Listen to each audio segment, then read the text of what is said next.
بسم اللہ الرحمن الرحیم الحمدللہ رب العالمین الصلاۃ والسلام علی سید الانبیاء والمرسلین السلام علیکم ورحمۃ اللہ وبرکاتہ. ناظرین کرام، آپ کی میزبان ماریہ خالد حاضر ہے ایک اور معرفت دین کی ایپیسوڈ کے ساتھ زی9 ٹیلی ویژن کی جانب سے. آپ سب کو بہت بہت خوش آمدید. ناظرین، آپ جیسے جانتے ہیں ہمارے دو سیگمنٹس ہوتے ہیں. ہمارا پہلا سیگمنٹ قرآن اور حدیث ہوتا ہے، اور اس کے بعد ہمارے سیکنڈ سیگمنٹ جس کا نام ہے قرآن اور ماڈرن سائنس. دونوں ہی سیگمنٹس ہمارے لیے بہت ویلیوبل ہوتے ہیں، ہمیں کچھ نہ کچھ ضرور مختصر وقت میں سکھا کر جاتے ہیں. اور اس کے ساتھ ساتھ ہر پروگرام میں میری کوشش یہ ہوتی ہے کہ کسی ایسے موضوع پر آپ سے بات کی جائے جو کہ بہت زیادہ ریلیونٹ ہو، بہت زیادہ ہمارے روزمرہ کے ایٹیکیٹ، روزمرہ کی ورک ایتھک یا روزمرہ کے جو ہماری زندگی ہے اس سے ریلیونٹ ہو، تاکہ کچھ نہ کچھ ہم ضرور سیکھیں، کچھ نہ کچھ ضرور ہم امپلیمنٹ کریں اپنی زندگی کو اور بہتر بنانے کے لیے، بہتر انسان بننے کے لیے، بہتر مسلمان بننے کے لیے. تو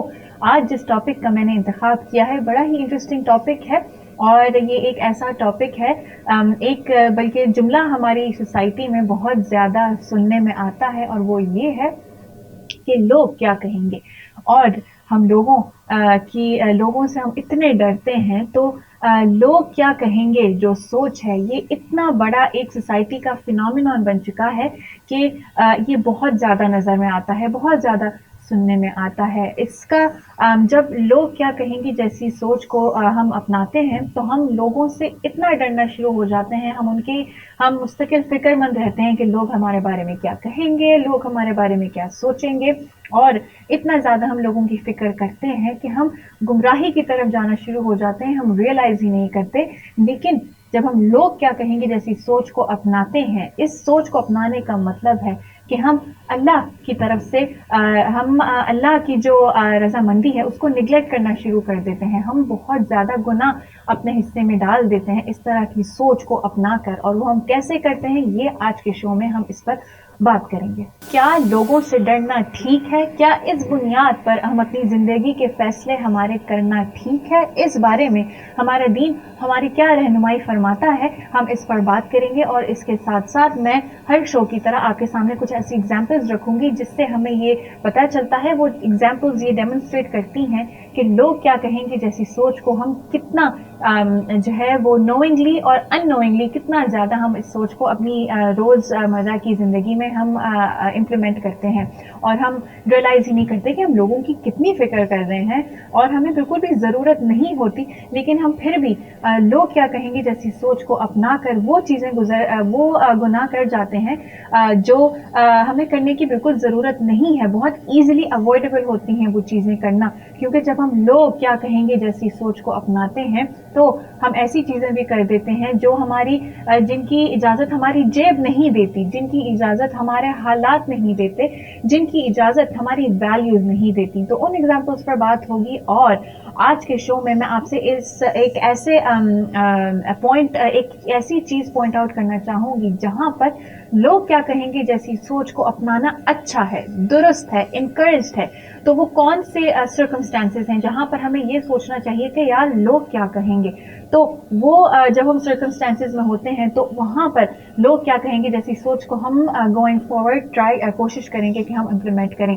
تو ہر کام کی طرح لوگ کیا کہیں گے کہ جیسی سوچ کو، جیسے نظریے کو ہم اچھے طریقے سے بھی استعمال کر سکتے ہیں اور برے طریقے سے بھی استعمال کر سکتے ہیں کسی بھی کام کی طرح. تو آج اس پر بات ہوگی کہ لوگ کیا کہیں گے کہاں نقصان دہ ہوتا ہے ہماری ویل بینگ کے لیے، ہماری دین کے لیے، دنیا کے لیے، آخرت کے لیے، اور لوگ کیا کہیں گے کہاں پر ایسا سوچنا اچھا ہوتا ہے ہمارے لیے، سوسائٹی کے لیے، اور ہمارے دین کے لیے بھی ایز ویل. تو سب سے پہلے چلتے ہیں قرآن مجید کی جانب. قرآن مجید میں اللہ رب العزت کی ذات ہم سے اس حوالے سے کیا فرماتی ہے، آئیے قرآن کریم سے کچھ ریفرنسز دیکھتے ہیں، ان پر بات کرتے ہیں. سب سے پہلے تو سورہ مائدہ میں اللہ تعالیٰ آیت نمبر 44 میں ہم سے فرما رہے ہیں، اور اس آیت کا مفہوم یہ ہے کہ اور لوگوں سے نہ ڈرنا، مجھ سے ڈر کے رہنا. یہ اللہ تعالیٰ نے سورہ مائدہ میں فرمایا. آگے چلتے ہیں سورہ توبہ کی آیت نمبر 13 میں اللہ تعالیٰ ہم سے فرماتے ہیں، اگین اس آیت کا مفہوم یہ ہے کہ کیا تم ان سب سے ڈرو گے؟ یہ اللہ کا حق ہے کہ تم اس سے ڈرو، یہ اللہ کا حق ہے کہ تم اس سے ڈرو اگر تم واقعی مومن ہو. تو یہاں ہمیں کیا پتہ چلتا ہے ناظرین؟ ہمیں یہاں پتہ چل رہا ہے کہ اللہ تعالیٰ صاف الفاظ میں ہم سے فرما رہے ہیں کہ لوگوں سے ڈرنا تو مومن کی نشانی ہے ہی نہیں، تو ہمیں لوگوں سے تو ڈرنا ہی نہیں ہے، ہمیں تو صرف اللہ رب العزت کی ذات سے ڈرنا ہے، ہمیں صرف اس حساب جو ہمیں دینا ہے ہمیں صرف اس کے لیے فکر مند رہنا ہے، کیونکہ اللہ کا حق ہم پر سب سے زیادہ ہے، اور یہ صرف اور صرف اللہ رب العزت کا حق ہے کہ ہم صرف اللہ سے ڈرا کریں۔ تو لوگوں کی باتوں کا، لوگ کیا کہیں گے کہ لوگ کیا کہیں گے کہ جو تھاٹس ہوتے ہیں اس کا ہمارے دماغ پر اتنا اثر ہوتا ہے، یہ سوچ ہمارے اوپر اتنا اثر انداز ہوتی ہے کہ ہم مستقل کانشیس رہتے ہیں کہ ہمارے بارے میں لوگ کیا کہیں گے، لوگ کیا سوچیں گے، اور مستقل جو ہے ایک کمپیریزن کا جو ہے وہ سلسلہ ہمارے اندر چل رہا ہوتا ہے کہ کسی نہ کسی طرح سے ہم لوگوں سے بہتر ہو جائیں۔ تو جب ہم اس طرح کرتے ہیں تو ہم اللہ کی نافرمانی کرتے ہیں، اور یہ کرنا بہت زیادہ ہمارے لیے اس وقت نقصان دہ ہو جاتا ہے جب we give in to temptations, we surrender to temptations، اور اسی لیے زندگی کا مقصد جہاں پر اللہ کی رضامندی ہونا چاہیے، لیکن ہماری زندگی کا مقصد وہ تبدیل ہو جاتا ہے اور ہماری زندگی کا مقصد بن جاتا ہے لوگوں کے معیار پر پورا اترنا۔ اور جب ہم ایسا کرتے ہیں تو ہم مستقل ایک سٹریس کا شکار ہوتے ہیں، ہمارے سٹریس لیولز جو ہیں وہ انکریز ہوتے رہتے ہیں، کیونکہ مستقل وہ سوچ ہمارے دماغ میں چل رہی ہوتی ہے کہ اس نے یہ کیا تو مجھے یہ کرنا ہے، اس کے پاس یہ ہے تو میرے پاس ایسا ہونا چاہیے۔ اسی لیے ہمارا سٹریس لیول جو ہے وہ انکریز ہوتا رہتا ہے۔ جہاں پر آج ہماری زندگی میں اتنے جو ہے بہانے ہیں سٹریس کے جو ہمیں سٹریس کاز کرتے ہیں، وہاں ان میں سے سب سے بڑا یہ ہے کہ لوگ کیا کہیں گے جیسی سوچ، کمپیریزن، مستقل گلے شکوے۔ تو مستقل جو ہے وہ ہم سٹریس کا شکار رہتے ہیں اس وجہ سے۔ اگر ہم لوگ کیا کہیں گے جیسی سوچ کو اپنی زندگی کا حصہ بنا دیتے ہیں تو سٹریس، انگزائٹی، ان سب چیزوں کو ہم لوگ کیا کہیں گے جیسی سوچ کو اپنا کر خود ہم جو ہے وہ دعوت دیتے ہیں۔ ابھی ہم چلتے ہیں اپنے اگلے سیگمنٹ کی جانب۔ سیگمنٹ سے واپس آئیں گے تو بات ہوگی آپ سے ان ایگزامپلس پر جن کا میں نے آپ سے ذکر کیا۔ بات کریں گے کہ لوگ کیا کہیں گے، ہم کہاں جو ہے وہ اس سوچ کا خود شکار ہو جاتے ہیں، ہمیں پتہ بھی نہیں چلتا۔ اور پھر میں آپ سے وہ بات کروں گی کہاں پر لوگ کیا کہیں گے سوچنا اچھا ہے۔ تو ابھی چلتے ہیں ہم اپنے پہلے سیگمنٹ قرآن اور حدیث کی جانب۔ قرآن اور حدیث میں ہم سے بات کر رہے ہیں جناب طارق قوری صاحب، جو کہ پرنسپل ہیں school of Islamic legacy Canada.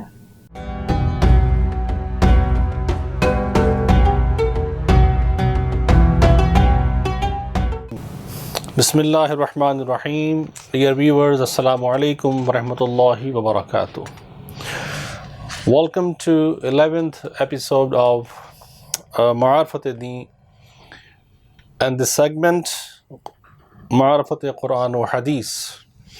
Alhamdulillah, we have so far learned a number of ahadith and verses of Holy Quran in terms of understanding the significance of our deen. Alhamdulillah. This is the theme, this is the topic we have been talking about. اور آج بھی ہم اسی فضیلت العلم والعلماء، اہل علم اور علم، فضیلت علم و علماء کے موضوع پر ہم اس سے پہلے بھی چند احادیث آپ سے شیئر کر چکے، اور انشاءاللہ آج بھی کچھ احادیث آپ سے ہم شیئر کریں گے۔ ناظرین کرام، یہ بات تو یقیناً ہم بخوبی جان چکے، سمجھ چکے گزشتہ ہمارے جو سیگمنٹس ہیں اور احادیث اور آیات کریمہ کے حوالے سے، کہ رب کریم جس کی بھلائی چاہتا ہے، جس کی خیر چاہتا ہے، اس دنیا میں بھی اور اگلے جہانوں میں بھی اسے دین کی سمجھ عطا فرما دیتا ہے، دین سے محبت عطا فرما دیتا ہے، دین کی فقہ، کمپریہنشن، فہم دین کی نعمت عظمیٰ اس کو عطا فرما دیتا ہے۔ اب یہ دیکھیں، دو طرفہ تعلق ہے۔ محض یہ کہ میں دل سے اس بات کو مان تو لوں کہ ہمیں اپنے دین سے محبت ہے، لیکن محض یہ مان لینا اس بات کا ثبوت نہیں ہوگا کہ ہم اس کو سیکھنے کا جذبہ بھی رکھتے ہیں، اور جو ہم خود سیکھ سکیں پھر اپنے اہل و عیال کو، اپنے بچوں کو ہم سکھا بھی سکیں۔ تو پہلے تو سیکھنا یہ خود ایک ایسا معاملہ ہے کہ جب تک ہم طالب علم نہیں بنیں گے، جب تک یہ تڑپ، یہ لگن ہمارے سینے میں نہیں ہوگی، یاد رکھیں یہ علم کا خزینہ سینے میں داخل ہی نہیں ہوتا۔ جب تک آپ ولنگلی سیکھنا نہیں چاہیں گے، آپ میں اسے اپنانے کا جذبہ نہیں ہوگا، یہ آواز جو آپ کی سماعتوں سے ٹکرا رہی ہے، بلیو می، یہ آپ کے کانوں سے آگے نہیں جائے گی۔ اپنے دل کی تختی کو ہمیں بالکل اس طرح سے سامنے رکھنا ہے کہ گویا یہ الفاظ اس پر رقم ہو جائیں۔ اپنے اذہان، افکار، خیالات، تصورات کو ہمیں اس سانچے میں ڈھالنا ہوگا کہ جو ہم قرآن و احادیث سے سنتے ہیں، سیکھتے ہیں، سمجھتے ہیں، تب یہ ہمارے کردار سے ظاہر بھی ہوگا، اور انشاءاللہ العزیز we will be able to convey these golden words alhamdulillah to our children and our generations over the time انشاءاللہ۔ آئیے اب دیکھیں کہ اس خوش نصیب کو جس کو رب کریم نے دین کا فہم عطا فرمایا ہے، جس نے اپنی زندگی اللہ کے دین کے سیکھنے میں اور یقیناً اوروں تک اس کو پہنچانے میں صرف کی ہے، اس کے لیے انعام کیا ہے۔ دنیا میں ظاہری طور پر انسان کو رب کریم اچھا مقام دیتا ہے، عزت دیتا ہے، لوگوں کے سینوں میں اس کی محبت ڈال دیتا ہے، یہ تو ظاہر ہے کہ ایک اپنی جگہ ایک عظمت اور رفعت کی بات ہے۔ دنیا سے جب وہ شخص رخصت ہو جائے، لوگ اس کے علم سے استفادہ کرتے ہیں، یقیناً لوگ اس کو اچھے الفاظوں میں یاد کرتے ہیں، یہ ایک بہت بڑا قدرت کا انعام ہے۔ لیکن بات یہ ہے کہ کیا آخرت میں بھی کیا صرف یہی ہے کہ جہاں اور لوگ جن صفوں میں کھڑے ہوں گے، یہ اہلیان علم و حکمہ یہ وہاں پر موجود ہوں گے، تو کس حال میں موجود ہوں گے؟ کیا سب کے ساتھ اسی طرح سے موجود ہوں گے؟ تو ایسا نہیں ہے، اور میں چاہتا ہوں کہ اس بات کو ہم غور سے سنیں اور سمجھیں۔ یہ حدیث پاک امام بہقی اور امام دارمی نے اس کو روایت کیا ہے، اور بھی ہمارے امام منذری نے بھی اس کو روایت فرمایا ہے، امام ذہبی نے اس کو روایت فرمایا ہے، اور توجہ کے ساتھ سماعت کیجیے گا تو انشاءاللہ العزیز اس حکمت سے اپنے اپنے سینوں کو انشاءاللہ ہم روشن اور منور کر سکیں گے۔ ارشاد ہوا عن جابر بن عبداللہ رضی اللہ تعالی عنہما قال قال رسول اللہ صلی اللہ تعالی علیہ وسلم یبعث العالم والعابد فیقال للعابد ادخل الجنہ۔ فرمایا سیدنا جابر بن عبداللہ سے آپ روایت فرماتے ہیں کہ فرمایا نبی کریم رؤوف الرحیم صلی اللہ تعالی علیہ وسلم نے کہ عالم اور عابد کو روز قیامت اللہ کی بارگاہ میں پیش کیا جائے گا، جب یہ اٹھائے جائیں گے اللہ کی بارگاہ میں لایا جائے گا، تو عبادت گزار سے، عابد سے کہا جائے گا کہ جس نے بے شک اپنی زندگی میں شب بھر نوافل میں گزارے، دن روزہ رکھنے میں گزارے، تقوی اختیار کیا، اللہ کا خوف خشیت الہی سے اس کا ہر وقت سینہ منور رہا، لیکن علم دین سیکھنے سے اور پھر اس کو آگے لوگوں تک پہنچانے سے جتنا اس کا حق تھا وہ غالباً اتنا حق ادا نہ کر سکا، لیکن اس کی عبادت و ریاضت کی بدولت اس کو حکم ہوگا کہ داخل جنت ہو جاؤ، ادخلوا الجنہ۔ وَيُقَالُ لِلْعَالِمِ، لیکن اس کے ساتھ جب عالم دین کو لایا جائے گا، جو اہل علم ہیں، جو دین کا علم سیکھنے سے محبت رکھتے ہیں، جو اپنی اور پھر اس علم کے ذریعے اوروں کی اصلاح کا جذبہ رکھتے ہیں، فرمایا جائے گا وَيُقَالُ لِلْعَالِمِ اُثْبُتْ حَتَّى تَشْفَعَ لِلنَّاسِ بِمَا أَحْسَنْتَ أَدَبَهُمْ۔ سبحان اللہ، رواہ البیہقی والدارمی۔ فرمایا کہ جب عالم کو لایا جائے گا تو فرمایا کیا جائے گا کہ ٹھہر جا اے اہل علم، اے دین کا فہم کا ذوق رکھنے والے، کہ جس نے میرے دین کو، قرآن کو، حدیث پاک کو، فقہ کو سیکھنا بھی چاہا، اپنے علم اور عمل کی اصلاح کا بھی سامان کیا اور میرے بندوں تک اس کو پہنچانے کا اہتمام کیا، آج تم ٹھہر جاؤ، یہیں ٹھہر جاؤ، اور کہا جائے گا کہ تو لوگوں کو اچھی تربیت کے بدلے ان کی سفارش کرے گا۔ سبحان اللہ۔ Not only that, himself is forgiven. Himself is asked by Allah to go to Jannah, not only by himself. Instead, Allah would ask him to stay. کیوں کہ جن لوگوں کی تم نے تربیت کی, جنہیں تم نے دنیا میں علم سیکھنے اور سکھانے کے جذبے سے معمور کیا, جنہوں نے استفادہ کر کر اپنے علم اور عمل کی اصلاح کا سامان کیا, کہ آج وقت ہے کہ تم یہاں پر موجود ہو کر ان کی سفارش بھی کرو. سبحان اللہ, سبحان اللہ. حتی تشفع للناس بما احسنت ادبہم, کہ ان کی سفارش کرو کہ جن کو تم زندگی میں یہ اچھی تربیت دیتے رہے, جن کے سینوں کو علم کے نور سے منور کرتے رہے. تو گویا وہ لوگ آج جہاں ہیں, جس حال میں ہیں, you deserve to know where do they stand. And if they need your help, I will have you to help them as well today. So whole world can see کہ جنہوں نے علم سے محبت کی, علم سیکھنے کے جذبے سے سرشار رہے, آج ان کے لیے میں نے کیا انعام رکھا ہے, آج ان کا درجہ اور مقام کیا ہے. اور یاد رکھیں, میدان محشر کا قائم کیا جانا, اس کی بے شمار حکمتیں ہیں. اللہ رب العزت ہر شخص کے علم اور عمل اور اعمال سے آگاہ ہے. وہ جانتا ہے کہ میری زندگی میں نے کیا عمل کیے ہیں, وہ جانتا ہے بالآخر میں نے داخل جنت ہونا ہے یا داخل جہنم ہونا ہے. اسے میدان محشر قائم کرنے کی کوئی حاجت تو نہ تھی کہ ہم جب مرنے کے بعد اپنے اعمال کا وزن لے کر اس کی بارگاہ میں پیش ہو رہے ہیں, اسی وقت یہ فیصلہ کیا جا سکتا تھا کہ تم نے یہ زندگی میں اعمال کیے ہیں, تمہارے لیے جنت ہے, تم نے یہ اعمال کیے ہیں, تمہارے لیے جہنم ہے. لیکن قیامت تک کے لیے ہمیں قبروں میں رکھا گیا. جی ہاں, قبر کے جوابات اگر ہم نہ دے پائے, جو کہ 3 سوالات ہم سے کیے جائیں گے, تو وہ جوابات نہ دینا, اس کا عذاب قبر میں ہوگا. جو زندگی میں نے گزاری اس کا ریفلیکشن مجھے قبر میں یقیناً مجھ پر ظاہر کیا جائے گا, لیکن بالآخر قیامت کے دن اس کی بارگاہ میں کھڑے ہو کر حساب بھی مجھے اور آپ کو ضرور دینا ہے. لیکن اس بات کو یقیناً سمجھ لیجئے, جو نقطہ میں پیش کرنا چاہ رہا ہوں, آپ کی سماعتوں کی نظر کرنا چاہ رہا ہوں, کہ اللہ رب العزت نے وہ حاجت مند تو نہ تھا کہ وہ کوئی پروف کرے کسی کو کہ دیکھو اس لیے تمہیں جنت میں بھیج رہا ہوں, یا کوئی وہاں پر موجود ہے جج کرنے کے لیے کہ اسے بتانا مقصود ہو کہ اس لیے تم جہنم میں جا رہے ہو. وہ کسی کا محتاج نہیں ہے.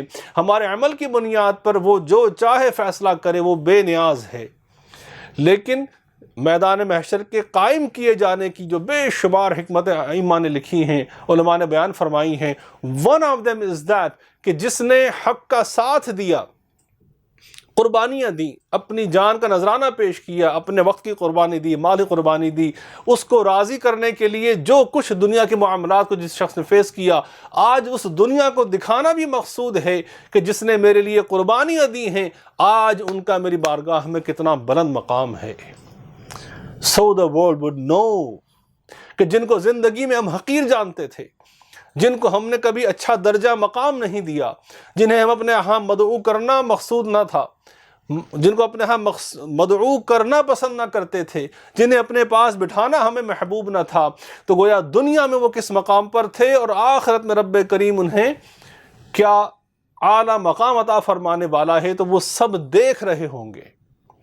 So this is one of the reason کہ دنیا میں ہم کچھ بھی کرتے رہیں, کچھ بھی سوچتے رہیں, لیکن بالآخر میدان محشر میں رب کریم ظاہر فرمائے گا کہ اس کی بارگاہ میں کس کا کیا درجہ ہے, کیا مقام ہے, اور ہر ایک کا فیصلہ اسی بنیاد پر ہے کہ کس نے علم کے ان موتیوں کو کتنا سینے میں بسایا اور کس نے رب کریم کو کتنا راضی فرمایا. رب کریم میری اور آپ کی حاضر بارگاہ میں قبول و منظور فرمائے. السلام علیکم ورحمۃ اللہ وبرکاتہ.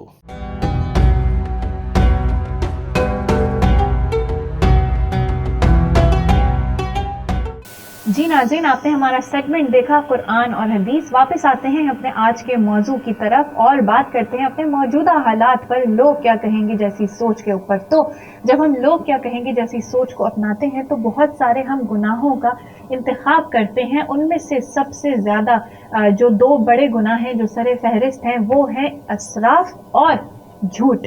فار ایگزامپل, اگر ہم اپنے کلوزٹس کے اوپر نظر ڈالیں تھوڑی دیر کے لیے, تو جب ہمیں کہیں جانا ہوتا ہے تو سب سے پہلے ہمیں یہ فکر ستاتی ہے کہ ہم پہنیں گے کیا, اور ہم اپنے آؤٹ فٹس کو ریپیٹ کرنا معیوب سمجھتے ہیں. بہت آؤٹ ڈیٹڈ سی چیز لگتی ہے کہ اگر ہم اپنے آؤٹ فٹس کو ریپیٹ کریں, لیکن ہمیں یہ سوچ بدلنے کی بہت زیادہ ضرورت ہے. اس شعور کو اور عام کرنے کی ضرورت ہے کہ آؤٹ فٹس ریپیٹ کرنے میں کوئی حرج نہیں ہے.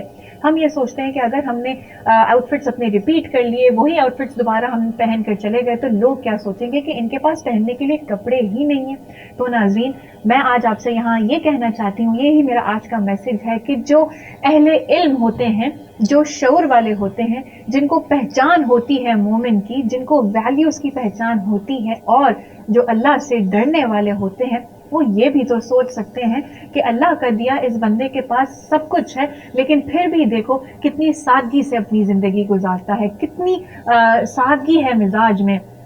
جو شعور والا ہوتا ہے وہ یہ بھی سوچ سکتا ہے کہ اللہ کا دیا ہوا اس کے پاس سب کچھ ہے, اس کے پاس پیسے کی تو کوئی بھی کمی نہیں, لیکن پھر بھی دیکھو اس کا لائف سٹائل کتنا اس نے سادہ رکھا ہوا ہے, کتنی سادگی اپنائی ہوئی ہے. تو جو جج کرتے ہیں وہ اس طرح سے بھی آپ کو جج کر سکتے ہیں جو شعور والے ہوتے ہیں. اور اگر ہم ان میں سے ہو جائیں جو آؤٹ فٹس کو ریپیٹ کرنے میں کوئی حرج نہ سمجھیں, تو ہم دوسروں تک بھی یہ میسج بخوبی جو ہے وہ پہنچا سکتے ہیں. کیونکہ یاد رکھیے, اسلام میں عزت کا معیار کیا ہے؟ پہلے تو ایک اچھے لباس کا معیار کیا ہے؟ ایک اچھا لباس صاف ستھرا ہونا چاہیے, پاکیزہ ہونا چاہیے, نئے سے نیا ہونا کوئی ضروری بات نہیں ہے. اور ہماری پہچان, ہماری عزت کس چیز سے ہوتی ہے؟ جو شعور والے ہوتے ہیں وہ آپ کی عزت آپ کے اخلاق سے کریں گے, آپ کے خلوص سے کریں گے, آپ کا جو ایٹیکٹ ہے اس سے جو ہے وہ زمانے میں ہماری عزت ہوتی ہے. نہ کہ یہ کہ ہم کون سے کپڑے پہنتے ہیں, کون سے جوتے پہنتے ہیں, ہر دفعہ نئے کپڑے ہوتے ہیں یا نہیں ہوتے. تو یہ تو صرف ایک ایگزامپل تھی جہاں پر ہم لوگ کیا سوچیں گے جیسی سوچ کو اپناتے ہیں اور اسراف کی طرف ہم جاتے رہتے ہیں. اب جیسے کہ میں نے شو کے شروع میں آپ سے کہا تھا, میں ایک وہ چیز پوائنٹ آؤٹ کرنا چاہوں گی جہاں پر لوگ کیا کہیں گے جیسی سوچ کو اپنانا ضروری ہے, بلکہ بہت اچھا ہے. جب ہم جاب پر ہوتے ہیں, یا ہم اسکول میں ہوتے ہیں, یا ہم گیدرنگز میں مل رہے ہوتے ہیں, سوشل گیدرنگز میں, یعنی ہم سوسائٹی میں کسی بھی طرح سے جب چل پھر رہے ہوتے ہیں, جب ہم سوسائٹی کا حصہ ہوتے ہیں, وہاں پر اگر ہم سوچیں کہ ہم مسلمان ہیں اور ہمیں اپنے دین کی ہمیں اپنے دین اسلام کی ایک اچھی پازیٹیو امیج پورٹری کرنی ہے, وہاں پر ہمیں یہ سوچنا چاہیے کہ اگر ہم نے کوئی غلط کام کیا تو لوگ مسلمانوں کے بارے میں کیا سوچیں گے. ہمیں تو کوشش کرنی چاہیے کہ ہم اپنے ایٹیکٹ کے تھرو, ہم اپنے ایتھکس, اپنے ویلیوز کے تھرو یہ بتائیں کہ مسلمان کس طرح سے ہوتے ہیں. اپنے دین کی جو تعلیمات ہیں وہ ہم اپنے ایٹیکٹ کے تھرو ڈیمونسٹریٹ کرنے کی کوشش کریں. لوگوں کو بھی تو پتہ چلے کہ جو مسلمان ہوتے ہیں وہ پیچھے والے کے لیے دروازہ ضرور روک کر رکھتے ہیں. لوگوں کو تو پتہ چلے کہ جو مسلمان ہوتے ہیں, جب آپ کسی مسلمان کو دیکھو تو وہ مسکرا کر آپ کو ضرور اکنالج کرتا ہے. ایک مسلمان جو ہے وہ تھینک یو کہنے میں, وہ سوری کہنے میں, وہ ہائی ہیلو کرنے میں ضرور جو ہے وہ پارٹیسپیٹ کرتا ہے, بلکہ پہل کرتا ہے. لوگ یہ سوچیں کہ جو مسلمان ہوتے ہیں وہ کام پر ہمیشہ ٹائم پر آتے ہیں, وقت کی پابندی کرتے ہیں, یعنی وقت کے پابند ہوتے ہیں, اچھے ان کے ورک ایتھکس ہوتے ہیں. لوگوں کو پتہ چلے کہ جو مسلمان ہوتے ہیں وہ اچھے ڈرائیورز ہوتے ہیں, وہ ہمیشہ اسپیڈ لمٹ کا احترام کرتے ہیں. تو یہ ساری چیزیں ہیں جہاں پر ہمیں سوچنا چاہیے کہ لوگ مسلمانوں کے بارے میں کیا سوچیں گے. کیونکہ جتنا تنقید کا شکار ہمارا دین اس وقت ہے ویسٹرن میڈیا میں, آج سے پہلے ہمیں ہمارے دین کو آج سے پہلے بلکہ اس وقت جتنا اسلام کو ہائی لائٹ کیا جاتا ہے نیگیٹو طریقے سے, تو ہمارے دین اسلام کو, جو اتنا پیارا دین اللہ نے ہمیں دیا ہے, اس دین کو ہماری ضرورت ہے کہ ہم اسلام کی اچھی امیج پورٹری کریں. تو اس وقت ہمیں سب سے زیادہ ضرورت ہے اس چیز میں, اس مقصد میں یونائٹ ہونے کا کہ ہم اسلام کی کیا امیج پورٹری کر رہے ہیں, اسپیشلی اس ملک میں جہاں ہم ایک مائنورٹی ہیں. تو یہاں پر لوگ کیا کہیں گے جیسی سوچ کو اپنانا اچھا ہے اور ضروری بھی ہے. تو یہ کچھ ایگزامپلس تھی کہاں پر لوگ کیا کہیں گے اچھا ہو سکتا ہے, اور کہاں پر لوگ کیا کہیں گے جیسی سوچ بری ہو سکتی ہے ہمارے لیے. تو اس گفتگو ہماری جاری رہے گی, بس ہم اپنے اگلے سیگمنٹ کے بعد میں اپنی گفتگو کو ختم کروں گی. ابھی وقت ہوا ہے یہاں پر ایک بریک کا, بریک کے بعد دوبارہ حاضر ہوتے ہیں.